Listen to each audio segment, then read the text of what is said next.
And I want to reiterate the importance of sitting still.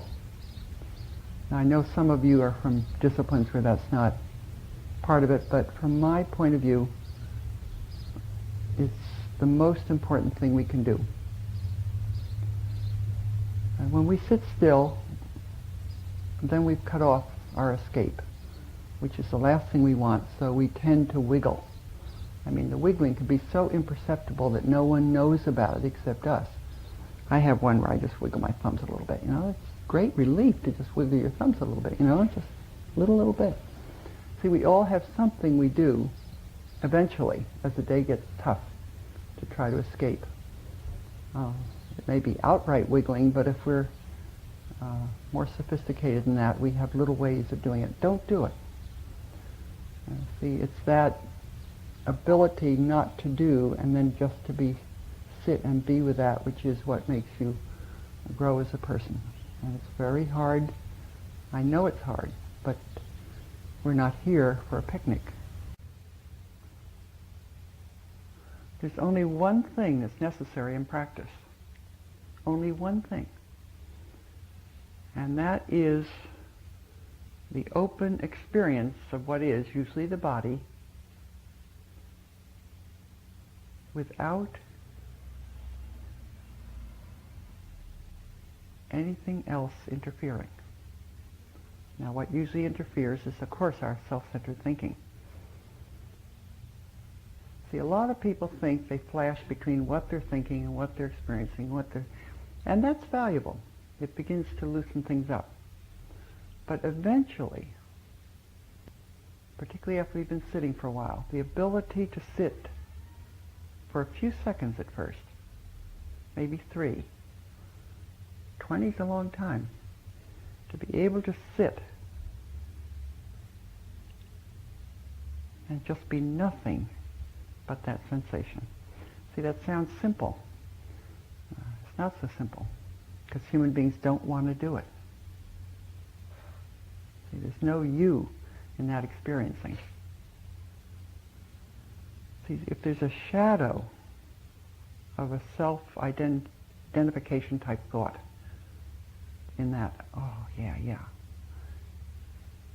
then nothing happens. No healing occurs. No transformation occurs. No check takes place on that ego-centered anger.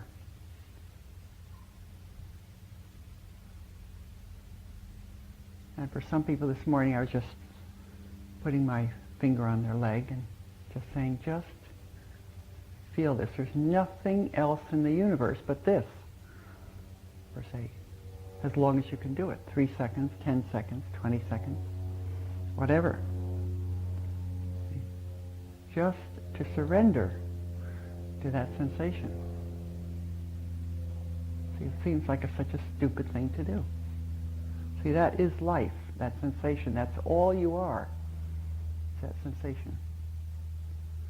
If it has a 1% mixture of self-centeredness, there's no transformation. I'm not saying you don't learn something. And for many years, all we can do is to sort of do it. Right? But this group in particular is a more mature group than most session groups are. At least it's not quite as mixed.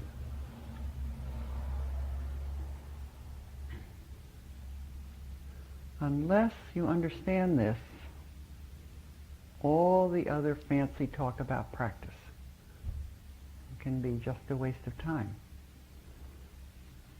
See, just to sit and what sensation are we talking about? Doesn't matter. As long as it's in the present moment. I'm not saying to fixate on the muscle. That's not what I'm talking about. Just an open allowing and just nothing in the world but that. Nothing. Which doesn't mean that thoughts may not float through, but no attachment to them. Now, as we begin this kind of practice, we might be able to do that for 2-3 seconds.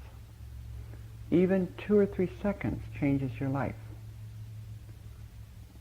And the longer we sit over the years, The reason it's easier, of course, is we begin to at last lose some of our interest in this drama that unfolds out of our minds, this noise that we like to manufacture constantly.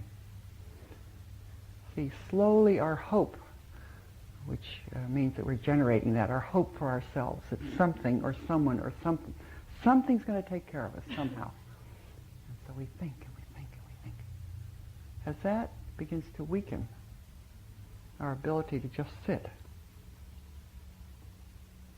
20 seconds, a minute, with mature practice, almost indefinite. Okay, let's go back to the baby who suddenly has a rival, okay? For the baby, that's terror. I mean, his whole life foundation is being removed. You see what I mean? And it's inevitable terror. The parents are doing the best they can. It's inevitable.